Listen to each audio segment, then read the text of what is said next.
नमस्कार। क्या हाल चाल है? सब ठीक है? बहुत बढ़िया बहुत बढ़िया। अपनों और अपने को ख्याल रखो। जब टाइम मिला तो वीडियो देखो। देसी देख बिगर ब्रेक और बगैर लाग लपेट बिल्कुल देसी अंदाज में। हमारे साथ मौजूद हैं कांग्रेस के वरिष्ठ नेता प्रोफेसर रमेश यादव। प्रोफेसर साहब से कुछ राजनीतिक चर्चा होगी, तो चलो टाइम ना गवाते हुए जल्दी शुरुआत करें। तो प्रोफेसर साहब स्वागत है जी, बहुत बहुत धन्यवाद। कांग्रेस तो अपना मैनिफेस्टो जारी कर ही चुकी है, लेकिन वहाँ के साथ साथ समाजवादी पार्टी भी लगातार कदम ताल कर रही है। सपा का भी मैनिफेस्टो जारी हो गया है। हाँ और बिल्कुल लगभग साहब, मैं वही की जो बात है, करूँगा आपसे। बिल्कुल, और तैयारी बढ़िया हाँ, चल रही है। और तैयारी भी बढ़िया चल रही है। और सभा प्रमुख अखिलेश यादव लगातार लगे हुए हैं और अपनी बातों को रख रहे हैं। मैनिफेस्टो में उन्होंने अपनी जो बात रखी है, मुख्य सी बात मैं बता दूँ आपको।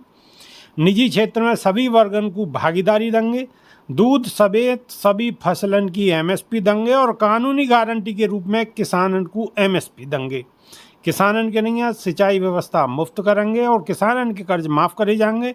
किसान आयोग को गठन करो जाएगा और भूमिहीन किसानन को 5,000 हर माह पेंशन दी जाएगी और हर 10 किलोमीटर पर एक मंडी की स्थापना होगी। समाजवादी पार्टी के राष्ट्रीय अध्यक्ष अखिलेश यादव ने मैनिफेस्टो में ये घोषणा करी है और जो बिल्कुल किसानन के 100% हित की बात है। और जो किसान लगातार पिछले कितने ही सालन से लगातार मांग पे अड़े हुए हैं, डटे हुए हैं और दिल्ली जैसी जगह में 13 महीना आंदोलन कर चुके हैं और 700 से लेकर 800 किसानों ने अपनी जान गंवाई है।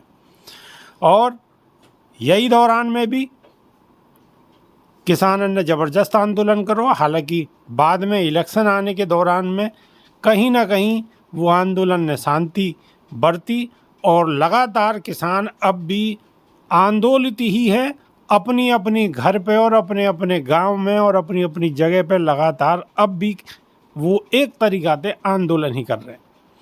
तो साहब, कांग्रेस और समाजवादी पार्टी ने अपने अपने मैनिफेस्टो जारी कर दिए और मैंने आपको बताई दी जो समाजवादी पार्टी के मैनिफेस्टो में निजी क्षेत्र में सभी वर्गों को भागीदारी देंगे। लगभग वही है। हमने भी कहा है कि निजी क्षेत्रों में आरक्षण की व्यवस्था की जाएगी, दूध समेत सभी फसलन पे एमएसपी देंगे, सभी फसलों की एमएसपी की गारंटी। तो ये तो साहब बहुत बड़ी बात है। किसानों की तो बहुत लंबे समय से मांग रही है। किसानों के लिए ही तो हमारा जो प्रमुख मुद्दा रहा है एमएसपी का, किसानों की फसल बीमा का, इसके अलावा दुर्घटना बीमा का, और भी तमाम जो सब्सिडी दी जाती थी किसानों को, क्योंकि हमारा देश कृषि प्रधान देश रहा है। और ख़ास तौर से हम पश्चिमी उत्तर प्रदेश की बात करें तो यहाँ पे खेती को हमेशा प्राथमिकता दी जा ही रही। 2014 में जब मोदी जी आए तो कह रहे किसानों की आय डबल कर देंगे, गन्ना किसानों के जो दाम गन्ने के हैं डबल कर देंगे, और पता नहीं क्या क्या उन्होंने सपने दिखाए। और पिछले 10 साल में ऐसा कुछ नहीं हुआ और किसानों को सिर्फ धोखे के कुछ नहीं मिला। अच्छा, समाजवादी पार्टी के मैनिफेस्टो में एक बात और है, किसानों को मुफ्त वो सिंचाई व्यवस्था करेंगे। मिलनी चाहिए, पहले मिलती थी। यूपी में जब सपा बसपा सरकार थी तो फ्री बिजली मिलती थी और मिलनी चाहिए। फ्री बिजली, एक और पानी बड़ी बात मिलना करी है, एक और बड़ी बात करी है समाजवादी पार्टी ने कि किसानों को जो कर्जा है, यानी कि सब किसान लगभग मेरे अपने आइडिया थे तो 90 का 99% किसान जो है वो कर्ज में ही है। बिल्कुल है, चाहे कोई कैसो भी कर्ज हो, लेकिन सब पे कर्ज है। तो समाजवादी पार्टी ने ये सबसे बड़ी बात करी है अपने मैनिफेस्टो में कि जो कर्जा है किसानों पे वह कर्जा को माफ करेंगे। बिल्कुल ये माफ मेरे होना ख्याल चाहिए। से ये कांग्रेस ने भी ये अपने मैनिफेस्टो में बात नहीं रखी, नहीं सेम रखी है। सेम बात है, किसानों का कर्जा माफ होगा, बिल्कुल सेम है, लगभग सेम है, बस शब्दों का फेर है। किसान आयोग के गठन की भी बात करी है, होना चाहिए, किसान आयोग का गठन होना चाहिए। अच्छा, एक चीज़ और भी बात करी है उन्होंने कि 5,000 रुपया जिन भूमिहीन किसानन पे, जिन पे ज़मीन नहीं है किसानन पे, उनको 5,000 रुपया महीना की पेंशन दी जाएगी। बिल्कुल मिलनी चाहिए। और मैं तो ये मानता हूँ कि जो स्वामीनाथन रिपोर्ट है उस फॉर्मूले से एमएसपी तय होनी चाहिए। किसानों की जो देश में भागीदारी है वो उसकी सुनिश्चिति होनी चाहिए। आप एक चीज़ ये मान के चलो कि किसानी से प्रत्यक्ष या परोक्ष रूप से 60% जनता जुड़ी हुई है। आंकड़े निकाल लो आप। और देश की जो जीडीपी है, अभी उस जीडीपी का हम मात्र, जो मौजूदा सरकार है ना, वो मात्र 5% खर्च कर रही है, सिर्फ 5%। अगर उसको बढ़ा के ये 10% कर दें, जो हम करना चाह रहे हैं, तो 60% पॉपुलेशन को फायदा मिलेगा। तो अब आप ये बताओ, ये घाटे का सौदा है कि फायदे का सौदा है? मैं तो मानता हूँ फायदे का सौदा ना, है। ये तो बिल्कुल सरासर बिल्कुल फायदे का ही सौदा है। अब तो मतलब किसी को सवाल पूछने की कोई ज़रूरत ही ना। लेकिन एक चीज़ मैं पूछना चाहूँ, क्या जो कांग्रेस और समाजवादी पार्टी ने अपने मैनिफेस्टो में जो ये बिल्कुल किसानों के हित में सारी बात अपनी रखी है मैनिफेस्टो में, अपनी वो लागू करो उन्होंने कि भाई अगर हम सत्ता में आए तो ये चीज़ हम सबसे पहले प्राथमिकता के तौर पे करेंगे, तो ये तो बहुत बड़ी बात है। पहली कैबिनेट में तो करेंगे। किसान यह चीज़ को तवज्जो देंगे, समझ पाएंगे? आप कैसे समझ रहे हो? भाई देखो, ऐसा अब इसमें आता है कैंडिडेट का रोल। अगर हम मुजफ्फरनगर की बात करें, हम कैराना की बात करें, हम बागपत की बात करें, हम मेरठ की बात करें, पश्चिमी उत्तर प्रदेश में हम बैठे हैं, तो किसानों से रिलेटेड ये 4 सीटें मेन पड़ती हैं। तो चारों सीटों पे इंडिया गठबंधन जो है वो हावी है, जबकि ये पहले बीजेपी का गढ़ माना जाता था। मेरठ में भी बीजेपी हार रही है, कैराना में भी हार रही है, बागपत में भी हार रही, और मुजफ्फरनगर में तो हालत ऐसी है, आपको मैं क्या बताऊं कि हरिंदर मलिक जी ने जब से चुनाव में कमान संभाली है, तो हमने पश्चिमी उत्तर प्रदेश में उनसे मौजूद प्रत्याशी नहीं देखा, क्योंकि किसान नेता रहे हैं, पहले भी मतलब सांसद पश्चिमी उत्तर प्रदेश में हरिंदर मलिक को आप सबसे बड़े प्रत्याशी के तौर पे देख रहे हो? मजबूत नेता, सबसे मजबूत प्रत्याशी है। और उनके लिए जो लहर है जनता के बीच में वो ऐसी है कि सारी की सारी 36 बिरादरी का उन्हें जो है समर्थन है। कहीं ऐसा नहीं है कि भाई जैसे लोग कह रहे हो कि साहब मुस्लिम बाहुल्य है मुजफ्फरनगर, तो इसलिए हरिंदर जी मजबूत है, हरिंदर मलिक जी। उन्हें त्यागी समाज का भी सपोर्ट है, त्यागी समाज की भी अच्छी वोट है। लेकिन त्यागी समाज से एक कैंडिडेट भी खड़े हैं। हाँ, तो कोई दिक्कत नहीं, वो तो भाई बालियान समाज से भी कैंडिडेट है, मलिक समाज से, मतलब जाट में ही 2 कैंडिडेट है। और जबकि जो बालियान साहब जो है कैंडिडेट, और उसमें उसी मुजफ्फरनगर में बालियानों की खाप आती है, जिसमें सबसे बड़े उसके जो खाप के चौधरी हैं वो BKU के हैं, वो टिकैत साहब खुद उनका विरोध करते रहे हैं, जबकि उनका तो सेम गोत्र का मामला है। तो ऐसा कुछ नहीं है कि कोई जाति या धर्म का व्यक्ति है तो वो उसी को वोट देगा। मेन बात ये होती है प्रत्याशी के ऊपर, कैंडिडेट के ऊपर। तो कैंडिडेट इतने अच्छे हैं वो, और उन्हें सभी बिरादरियों का जो है सहयोग मिल रहा है। और हमें ऐसा लग रहा है कि बालियान साहब इस बार कहीं जमानत जब्त ना करा लें अपनी। मतलब बालियान साहब की जमानत जब्त हो जाएगी? बिल्कुल होगी, क्योंकि 10 साल में उनका एक तो रिपोर्ट कार्ड सबसे खराब ये है कि वो जनता से नहीं मिलते, और किसान आंदोलन के बाद उनका रोल बड़ा नेगेटिव रहा। किसान आंदोलन में एक तो उन्होंने किसानों को सहयोग नहीं किया, उन्हीं किसानों ने नो वोट दी थी, पहली बात।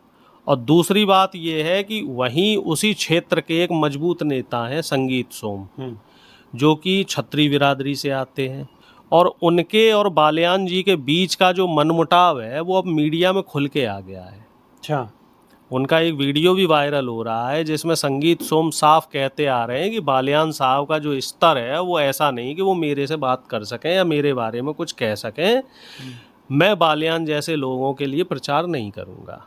अच्छा। हाँ, ये बात उन्होंने खुल के कही है, और वो वीडियो जो है कल से वायरल हो रही है, और ये मैं मान के चलता हूँ कि आज की तारीख की सबसे बड़ी खबर है। तो ये तो ब्रेकिंग न्यूज हुई। सोम जो है वो बहुत मजबूत नेता, मतलब ये तो ब्रेकिंग न्यूज है साहब ये, और बड़े मजबूत नेता हैं संगीत सोम भी। अब आप अंदाजा लगा लो कि एक ही लोकसभा में 2 बड़े मजबूत नेता, और दोनों एक दूसरे का विरोध कर रहे हैं, तो उसके पीछे वजह क्या है? वजह है बीजेपी की गलत नीतियाँ, मौजूदा सरकार की गलत नीतियाँ। तो बीजेपी की गलत नीति तो आपके लिए फायदेमंद है, या को मतलब तो ये है ना सीधे अगर वो गलती कर रहे हैं तो आपके लिए तो बिल्कुल हमारे, तभी तो हम कह रहे हैं कि हमारी जो है चारों सीटों पे बहुत अच्छी स्थिति है। अगर हम इसी मेरठ मंडल की बात करें, सबसे ज्यादा मजबूत सीट हम इन चारों में से आप कौन सी सीट को मान रहे हो? मैं मुजफ्फरनगर को मान के चल रहा हूँ, और मुजफ्फरनगर में कम से कम नहीं तो 4 लाख वोटों से जो है हरिंदर मलिक जी जीतेंगे, कम से कम 4 लाख वोटों से।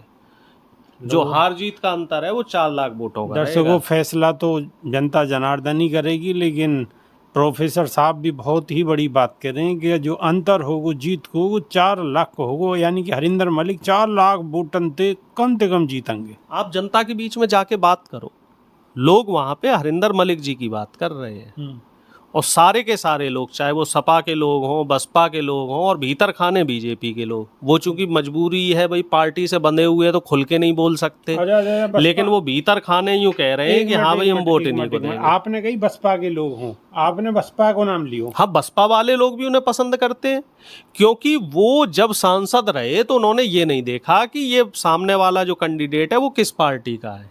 वो सांसद भी रहे हैं, लोकप्रिय नेता रहे हैं, एक बार मिनिस्टर भी रहे हैं, बड़े मजबूत आदमी रहे हैं और किसान नेता के रूप में उनकी छवि है और बहुत अच्छे इंसान हैं। उन्होंने कभी पार्टी के रूप में भेदभाव नहीं किया कि बीजेपी का आदमी है तो मैं नहीं इसका काम करूंगा, या बसपा का है या इसका है तो नहीं काम करूंगा। कोई भी पार्टी का कार्यकर्ता उनके पास गया, उन्होंने सभी का काम किया। तो इंटरनली, अंदरूनी तौर पे सभी पार्टी के लोग उन्हें पसंद कर रहे हैं। तो प्रोफेसर अरुणेश यादव जी ने तो बिल्कुल स्पष्ट तौर पे कह दी है कि हरिंदर मलिक मुजफ्फरनगर सीट से कम 4 लाख वोट अंते विजयी होंगे और बिल्कुल ये आश्वस्त हैं 100%।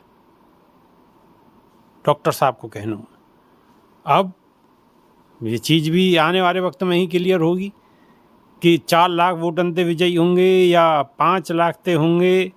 जो बीजेपी को अपना मंसूबा है कि अब की बार 400 पार, और विरोध इनको है कि तड़ी पार या नदी पार या समुंदर पार, हम बात पे नहीं जा रहे, लेकिन जो भी नतीजा हो वो जनता जनार्दन को जो फैसला हो वो सबको मान्य हो। तो नई वीडियो में फिर आपके साथ दोबारा रूबरू होंगे। जब तक के नहीं आ देसी देख, बिगर ब्रेक और बगैर लाग लपेट बिल्कुल देसी अंदाज में। बहुत बहुत धन्यवाद। नमस्कार जी। नमस्कार।